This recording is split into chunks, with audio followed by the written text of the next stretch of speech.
그날 밤 나는 결국 선을 넘어버렸습니다.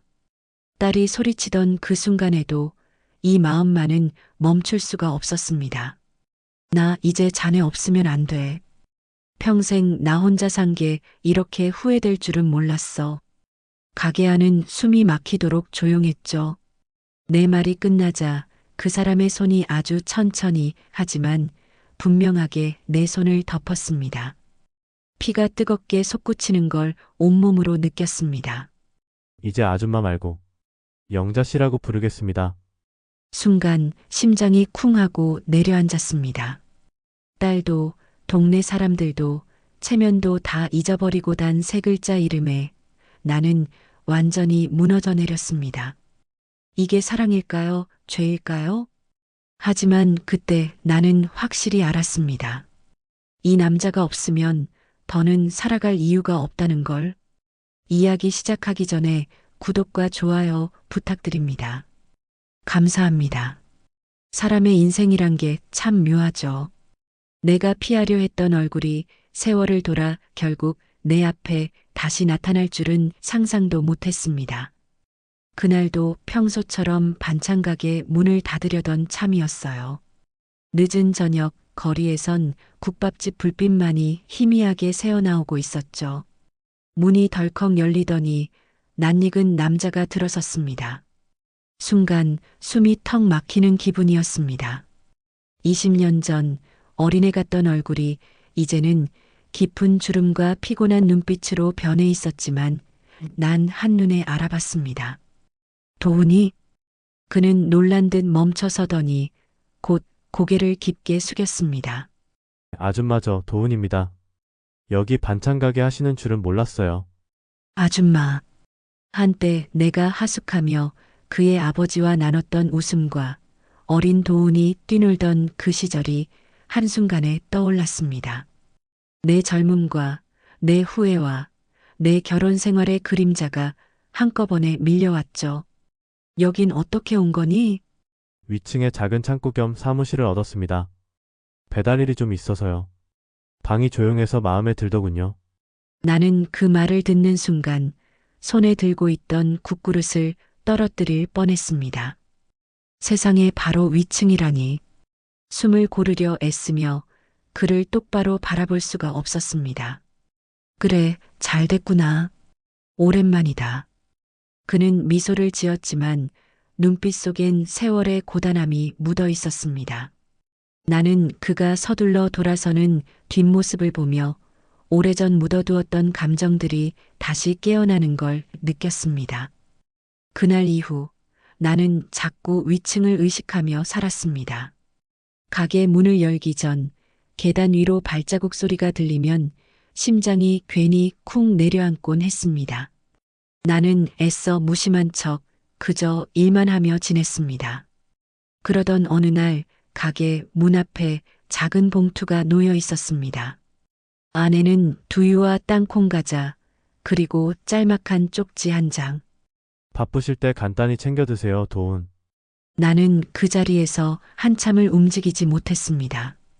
손끝이 떨리고 가슴이 뜨겁게 조여왔습니다. 이런 사소한 다정함이 내겐 너무 낯설고도 치명적이었으니까요. 며칠 뒤 그는 조심스럽게 가게 안으로 들어왔습니다. 아직 마감 전이면 머리 좀 다듬어 주실 수 있을까요? 순간 숨이 막혔습니다. 나는 천천히 고개를 끄덕였고 그는 의자에 앉았습니다. 가위를 잡은 내 손이 미세하게 떨렸습니다. 머리카락 사이로 풍기는 샴푸 냄새, 그의 목덜미에 비친 가느다란 땀방울. 모든 게 나를 흔들고 있었습니다. 이렇게 자네 머리 만져보는 것도 참 오래간만이네. 그렇습니다. 아줌마랑 이렇게 웃는 게 너무 오랜만이네요. 그의 말은 낮았지만 내 귀에 꽂히는 순간 심장이 쿵 내려앉았습니다. 나는 애써 웃으며 손놀림을 이어갔지만 눈앞이 자꾸 흔들렸습니다. 그때였습니다. 가게 문이 벌컥 열리며 익숙한 목소리가 들려왔습니다. 엄마, 이게 뭐야? 내 딸이었습니다. 순간 가위가 손에서 미끄러질 뻔했습니다. 그녀의 눈동자는 날카롭게 흔들렸고 도우는 고개를 숙인 채 아무 말도 하지 않았습니다. 나는 그때 처음으로 깨달았습니다. 이 만남은 단순한 우연이 아니라 내 인생을 뒤흔들 파문이란 걸. 이날의 충격은 쉽게 잦아들지 않았습니다. 딸의 분노, 도훈의 침묵, 내 흔들리는 마음. 그 모든 게 한순간에 얽히며 새로운 시작을 예고하고 있었습니다. 그리고 그 시작은 나조차도 감당하지 못할 길로 나를 끌고 갈 테지요. 가위가 손에서 덜컥 떨어질 뻔했습니다. 내 앞에서 딸이 두 눈을 치켜뜨고 서 있었으니까요. 도우는 고개를 푹 숙인 채 아무 말도 하지 않았습니다. 그 침묵이 오히려 더 무겁게 느껴졌습니다. 지금 제 정신이에요? 저 사람이 왜 여기 앉아 있어? 전 사위처럼 지내는 거예요, 뭐예요? 그 말에 내 가슴이 철렁 내려앉았습니다. 전사위. 도우는 결혼도 실패했고 이제 우리와 아무런 관계가 없는 사람이지만 딸의 입에서 그렇게 뱉어지는 순간 나 스스로도 설명하기 힘든 죄책감이 몰려왔습니다. 선이야, 그게 그냥 머리 좀 다듬어 준 거다. 다른 뜻은 없어. 뜻이 없다고요? 엄마 사람들이 보면 뭐라고 하겠어요? 체면도 나도 다 생각 안 해요? 그녀의 목소리는 날카로웠습니다. 하지만 나는 알았습니다. 그 목소리 속엔 내게 기대고 싶었던 어린 시절의 선이도 아버지 없는 빈자리를 원망했던 소녀도 함께 들어있다는 걸. 나는 무겁게 숨을 내쉬었습니다. 내가 모르는 게 있단다. 도훈인 그냥 불쌍한 사람이야. 나한테는 미안한 마음도 있고. 불쌍해서 챙겨준다고요? 그게 더 웃긴 거 아세요? 엄마가 그렇게 살았으니까. 평생 남편한테 무시당하고 이제 와서 또 같은 짓을 해요? 그 말은 내 가슴을 날카롭게 찔렀습니다. 남편은 살아생전 단 한 번도 내 생일에 미역국을 끓여주지 않았습니다. 밥상에 수저 하나 올려놓은 적조차 없던 사람. 그런데 도우는 말없이 내 생일을 기억하고 미역국을 끓여놓은 사람이었죠. 나는 그 차이를 모른 척할 수가 없었습니다. 딸은 씩씩거리며 문을 쾅 닫고 나가버렸습니다. 남은 건 나와 도훈, 그리고 무겁게 가라앉은 정적뿐이었습니다. 죄송합니다. 이런 일이 생길 줄은 몰랐습니다. 아냐, 자네 잘못은 없어. 선이가 아직 어려서 그래. 사실 선이는 40이 넘은 나이지만 내 눈엔 여전히 어린애처럼 보였습니다. 엄마로서 끝내 감싸야 할 존재이기에 나는 늘 선이 앞에서 약해졌습니다. 그 틈새로 도훈의 그림자가 들어온 걸까? 도훈은 잠시 고개를 들더니 낮게 말했습니다. 저는 괜찮습니다. 어머님이 불편하실까봐. 그게 더 걱정입니다.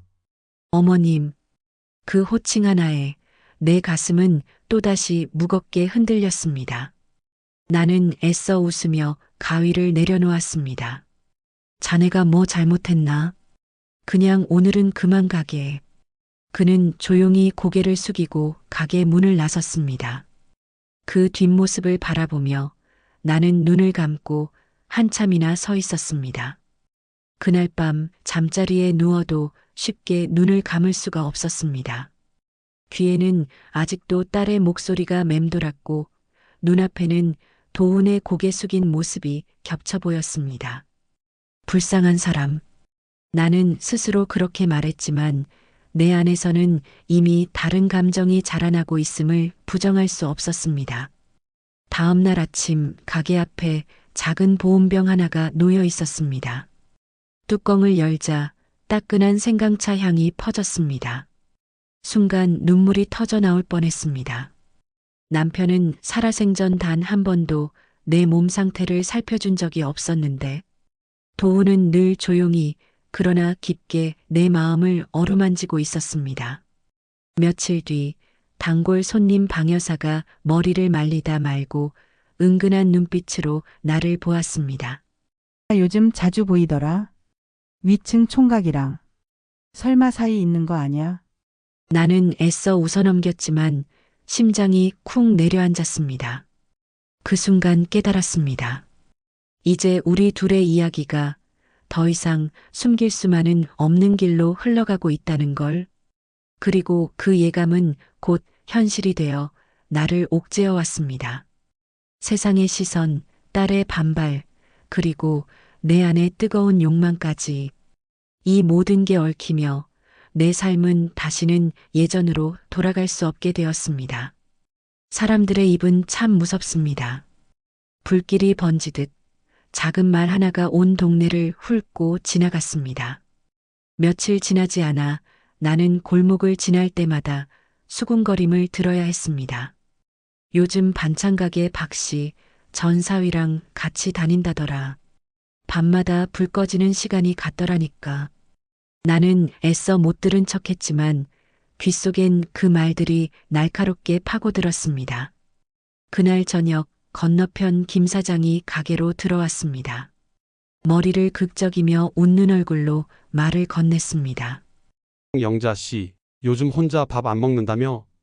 전 사위랑 같이 산다는 말이 들리던데. 참 세상 별일 다 있구먼. 사장님, 헛소문이에요. 그냥 위층 세입자일 뿐인데 사람들이 괜히.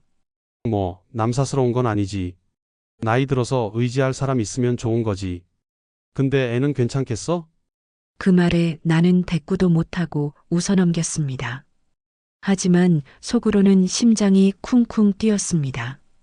딸 선희의 얼굴이 떠올랐고 사람들의 시선이 날 짓누르는 듯 했습니다. 그날 밤 가게 문을 닫고 나오는데 도훈이 계단 아래에 서 있었습니다. 작은 봉투를 내밀며 말했습니다. 오늘은 많이 힘드셨죠? 이거 따뜻한 죽 좀 끓였습니다. 나는 봉투를 받아들며 목이 메었습니다. 내가 입을 떼기도 전에 그는 조용히 말을 이었습니다. 사람들이 뭐라고 해도 저는 상관없습니다. 어머님만 괜찮으시다면 저는 그걸로 충분합니다. 순간 가슴 깊은 곳이 흔들렸습니다. 내가 평생 기다렸던 말이었는지도 몰랐습니다. 하지만 동시에 두려웠습니다. 도훈아, 그런 말 쉽게 하지 마라. 나는 내 아버지와 얽힌 과거가 있는 사람이고 내 또래 아이 키운 엄마야. 저도 압니다. 하지만 그 과거 때문에 더 지켜드리고 싶습니다. 그는 고개를 숙였지만 목소리만큼은 단단했습니다. 그 순간 나는 두려움과 안도감이 동시에 밀려왔습니다. 지켜주고 싶다는 말. 그 말은 남편에게 단 한 번도 들어본 적이 없던 말이었습니다. 며칠 뒤 딸 선희가 다시 찾아왔습니다. 이번엔 더 냉정한 얼굴이었습니다. 소문이 퍼졌어요. 나까지 직장에서. 사람들이 이상한 눈으로 본다고요. 엄마, 제발 정신 좀 차려요. 남들이 다 비웃어요. 선희야, 사람들 입은 막을 수 없는 거다.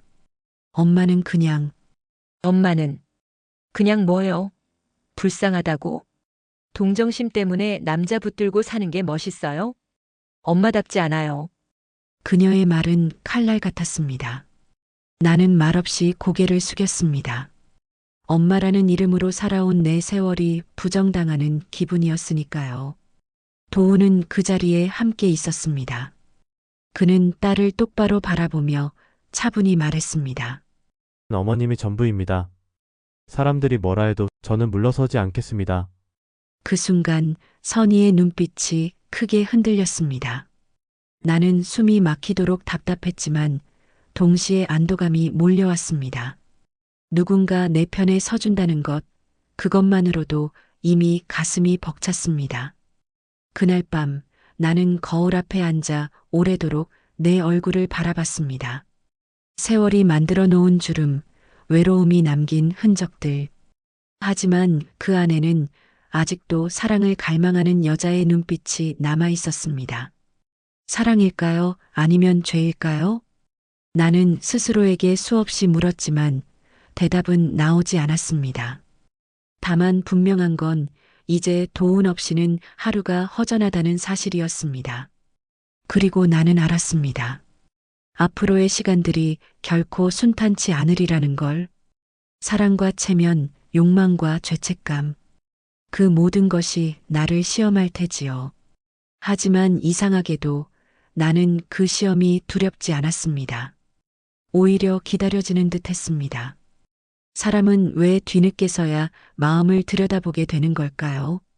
나는 거울 앞에 앉아 세월이 남긴 주름을 쓰다듬으며 오래전 기억 속으로 빠져들었습니다. 20살 무렵 나는 이 마을로 시집 오기 전 하숙집에 살았습니다. 그 집엔 내 또래의 첫사랑이 있었고 어린 도우는 그 집 마당에서 늘 쫓아다니던 꼬마였습니다. 그때 나는 세상 모든 사랑이 나를 기다리고 있다고 믿었습니다. 하지만 현실은 달랐습니다.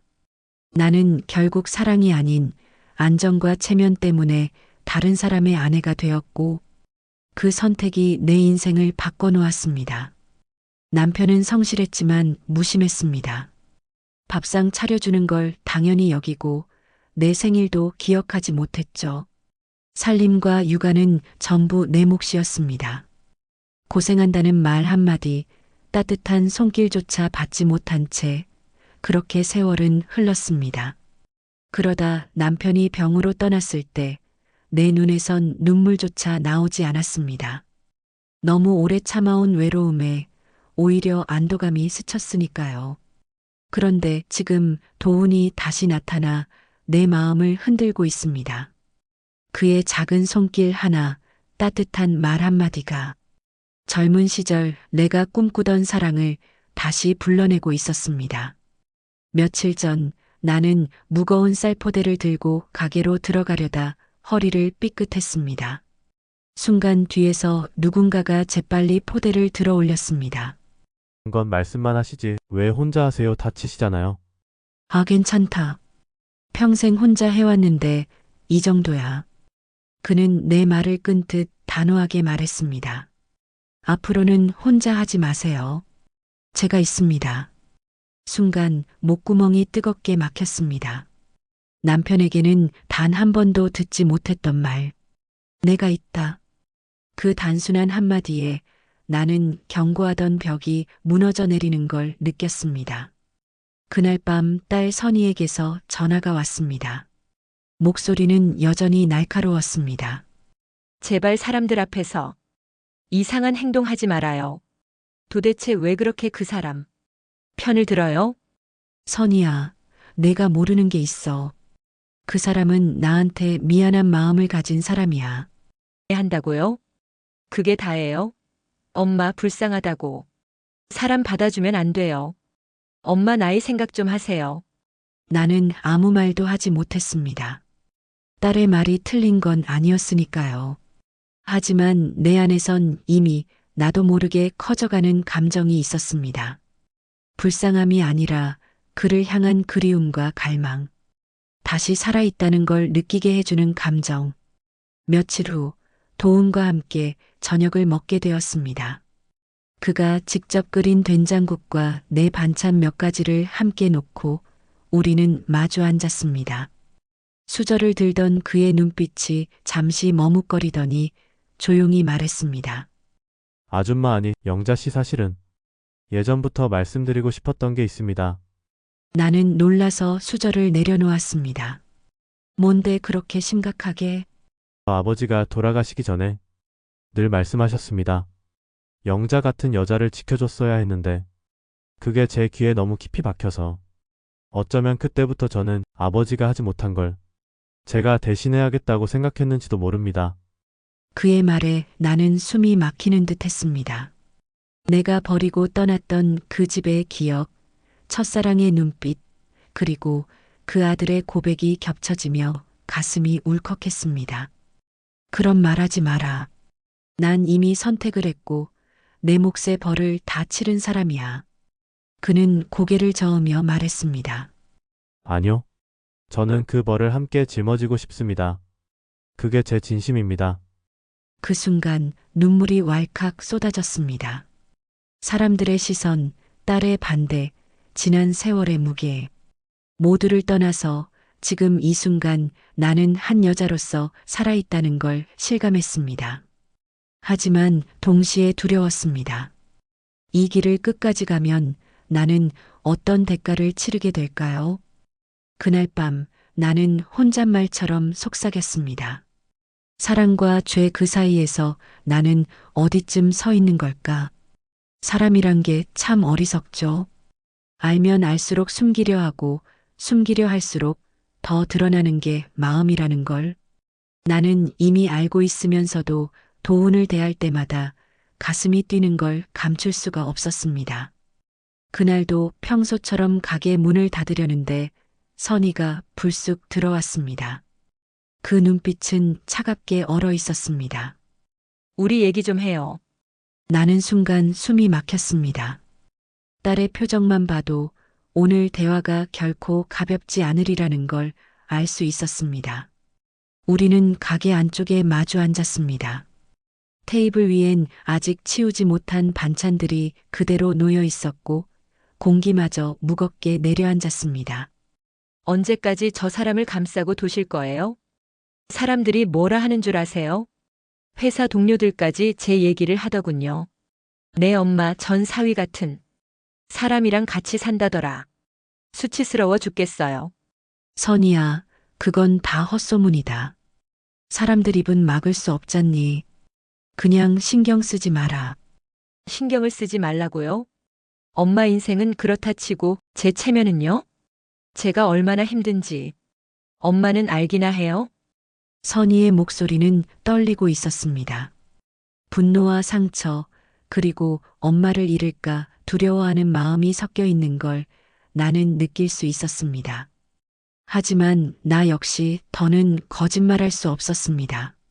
선희야, 엄마는 평생을 남만 눈치 보며 살았다. 내 아버지 밥상 차리느라, 너 키우느라.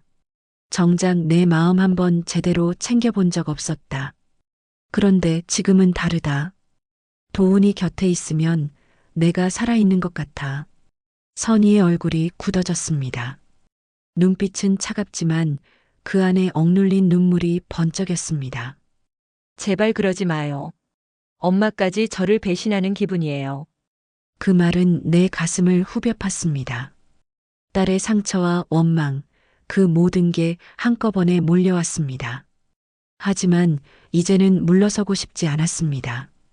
그때 가게 문이 살짝 열리더니 도훈이 들어섰습니다. 분위기를 읽은 듯 잠시 멈추었다가 우리 앞에 조용히 다가왔습니다. 선희 씨, 제가 말씀드리겠습니다. 저 때문에 힘드신 거 압니다. 하지만 어머님은 저에게 단순한 어머니가 아니었습니다. 어릴 때부터 저를 보듬어준 분이고 지금은 제 인생에서 유일하게 따뜻한 분이십니다. 선희는 눈을 크게 뜨며 도훈을 노려봤습니다. 따뜻하다니요? 지금 그게 무슨 말이에요? 엄마가 불쌍해서 챙겨주면 끝 아닌가요? 왜 괜히 더 큰 의미를 부여하는 건데요? 도훈은 잠시 눈을 감았다가 단호하게 대답했습니다. 불쌍해서가 아닙니다. 저는 어머님을 존경하고 또 사랑합니다. 순간 공기가 멎은 듯 고요해졌습니다. 내 귀에 사랑합니다라는 말이 울려 퍼지는 순간 심장이 쿵 하고 내려앉았습니다.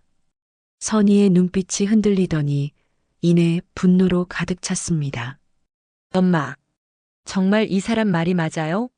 엄마도 사랑 같은 감정 느끼는 거예요? 나는 떨리는 숨을 고르며 조용히 고개를 끄덕였습니다. 그래. 엄마도 여자로서 마음이 흔들리고 있다. 그게 사실이다.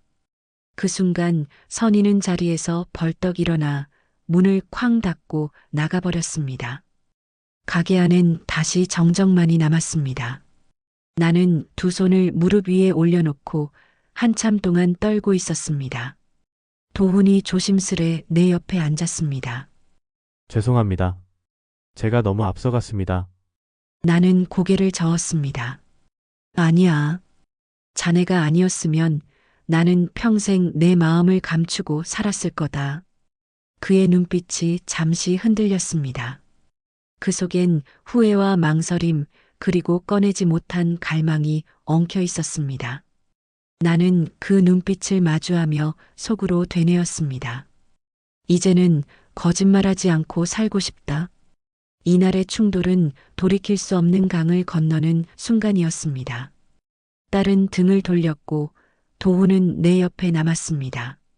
그리고 나는 두려움 속에서도 이상하게 오래간만에 살아있다는 숨결을 느끼고 있었습니다. 그날 이후 집안 공기는 한층 더 무겁게 가라앉았습니다. 딸은 나와 말을 섞지 않았고 나는 무언가 잘못을 저지른 아이처럼 괜히 눈치를 보며 살았습니다. 하지만 아이러니하게도 내 마음은 더 단단해지고 있었습니다. 나는 스스로에게 물었습니다. 정말 사랑이란 게 늦은 나이에도 찾아올 수 있을까? 그리고 매번 같은 대답이 돌아왔습니다. 그래, 지금 내가 느끼는 이 설렘이 그 증거다. 며칠 뒤 저녁 몸이 으슬으슬 떨렸습니다. 낮부터 쌓인 피로가 감기처럼 온몸에 내려앉았죠. 나는 뜨거운 찜질팩을 붙이고 억지로 누웠지만 열은 쉽게 가라앉지 않았습니다. 그때 문을 두드리는 소리가 들렸습니다. 어머님 괜찮으세요? 얼굴이 창백해 보이셔서. 나는 힘겹게 문을 열었습니다. 그의 손에는 작은 보온병이 들려 있었습니다. 생강차 끓였습니다. 예전에 기침하시던 거 생각나서요. 나는 말없이 그것을 받아들고 한 모금 들이켰습니다. 따뜻한 차가 목구멍을 타고 내려가자 가슴 한가운데까지 온기가 번졌습니다. 눈물이 터져 나오려는 걸 겨우 참았습니다. 자네는 왜 이렇게 조용히 사람 마음을 흔드니? 그는 잠시 고개를 숙이다가 낮게 대답했습니다. 모르게 그렇게 됩니다. 어머님 앞에서는. 그날 밤 우리는 처음으로 함께 오래 앉아 있었습니다. 가게 불을 끄고 작은 등불만 켜둔 채 마주한 시간이었죠. 바깥은 봄비가 추적추적 내리고 있었고 그 소리가 오히려 마음을 더 적막하게 만들었습니다. 나는 괜히 수건을 접으며 말을 꺼냈습니다. 사람들이 뭐라 해도 괜찮겠어? 내 나이도 있고 다시 시작할 수도 있잖아. 다시 시작 같은 거 필요 없습니다. 지금 여기 영자 씨 옆이면 그걸로 충분합니다. 순간 심장이 덜컥 내려앉았습니다. 그가 처음으로 내 이름을 불렀습니다. 영자 씨. 단 세 글자였지만 그 떨림은 내 인생을 송두리째 흔드는 낯선 전율이었습니다. 나는 애써 웃으며 농담처럼 말했습니다. 이젠 아줌마도 아니고 어머님도 아니고 이름까지 부르는구나. 나이 든 여자를 그렇게 불러서 뭐가 좋다고. 그는 잠시 침묵하다가 조용히 내 손등을 감쌌습니다. 좋아서가 아닙니다. 이제는 그렇게 불러야 제 마음이 덜 가짜 같으니까요. 내 심장이 크게 요동쳤습니다. 피부에 닿은 그의 손길은 따뜻했고 오히려 그 따뜻함이 무서웠습니다. 나는 재빨리 손을 빼려 했지만 쉽게 떨어지지 않았습니다. 도훈아, 이러면 안 된다. 나 아직 준비가 안 됐다. 오래전부터 준비돼 있었습니다. 다만 영자 씨가 허락하지 않으셨을 뿐입니다. 그의 눈빛은 흔들리지 않았습니다. 그 안에는 오랫동안 참고 눌러온 감정이 차올라 있었고 나는 그 뜨거움에 휩쓸릴 것만 같았습니다. 그 순간 문 밖에서 인기척이 들렸습니다. 누군가 가게 앞을 지나가며 창문 너머로 힐끔 쳐다보고 있었습니다. 나는 황급히 몸을 떼며 커튼을 내렸습니다. 봐라, 이렇게 누군가 보고 있을지 모른다. 우리 더 조심해야 해. 도훈은 잠시 침묵하다가 차분히 말했습니다. 하겠습니다. 하지만 이제는 숨고 싶지 않습니다. 영자 씨도 제 마음 모른 척하지 마세요. 그날 밤 나는 침대에 누워도 좀처럼 잠들 수 없었습니다. 그의 손길, 그 목소리, 그 따뜻한 시선이 자꾸 떠올라 가슴을 두드렸습니다. 한편으론 두려웠습니다. 이제는 더 이상 단순한 연민이나 위로가 아니었습니다. 명백히 남자와 여자의 경계로 넘어가는 순간이 다가오고 있었습니다. 사랑이란 게 왜 이렇게 늦게 찾아왔을까요? 젊었을 땐 애써 외면했던 감정이 이제는 피할 수 없는 운명처럼 내 앞에 서 있었습니다. 나는 알았습니다. 이 길은 이미 시작되었고 되돌아갈 수 없다는 걸. 그날 밤 봄비가 유난히 거세게 내리고 있었습니다. 창문을 두드리는 빗방울 소리가 마치 내 심장을 두드리는 것 같았습니다. 나는 혼자 앉아 따뜻한 차를 마시고 있었지만 가슴은 차갑게 떨리고 있었습니다. 그때 조심스러운 노크 소리가 들렸습니다. 문을 열자 젖은 어깨를 한 도훈이 서 있었습니다. 너무 세차서 혹시 무섭지 않으실까 싶었습니다. 나는 순간 아무 말도 하지 못했습니다. 그의 눈빛엔 걱정이 담겨 있었지만 그 이면에 감춰진 갈망도 분명히 보였습니다. 그는 들어서자마자 젖은 우산을 구석에 세워두고 마치 오래된 집처럼 자연스럽게 내 곁에 앉았습니다. 괜찮다. 나는 혼자 있는 게 익숙하니까. 나는 그렇게 말했지만 목소리에는 이미 흔들림이 배어 있었습니다. 이제 영자 씨 혼자 두고 싶지 않습니다. 그 한마디에 숨이 막혔습니다. 나는 애써 고개를 돌렸지만 그의 손이 살며시 내 손등을 덮는 순간 피할 수 없었습니다. 따뜻한 온기가 손끝에서 온몸으로 번져왔습니다. 우리는 잠시 아무 말도 하지 않았습니다. 빗소리만이 두 사람 사이를 채웠습니다. 그러다 내가 먼저 입을 열었습니다. 사람들이 뭐라 하든 나는 더 이상 도망치고 싶지 않다. 하지만 우리 이렇게 가도 되는 걸까? 도훈은 내 손을 더 꽉 잡으며 대답했습니다. 사람들 눈보다 제 마음이 더 중요합니다. 그리고 영자 씨 마음도. 나는 천천히 그를 바라봤습니다. 세월의 풍파가 새겨진 얼굴, 그러나 그 속에 살아 숨쉬는 순정한 눈빛. 순간 젊은 날의 내가 떠올랐습니다. 그때는 외면했던 감정이 이제는 내 온몸을 불태우고 있었습니다.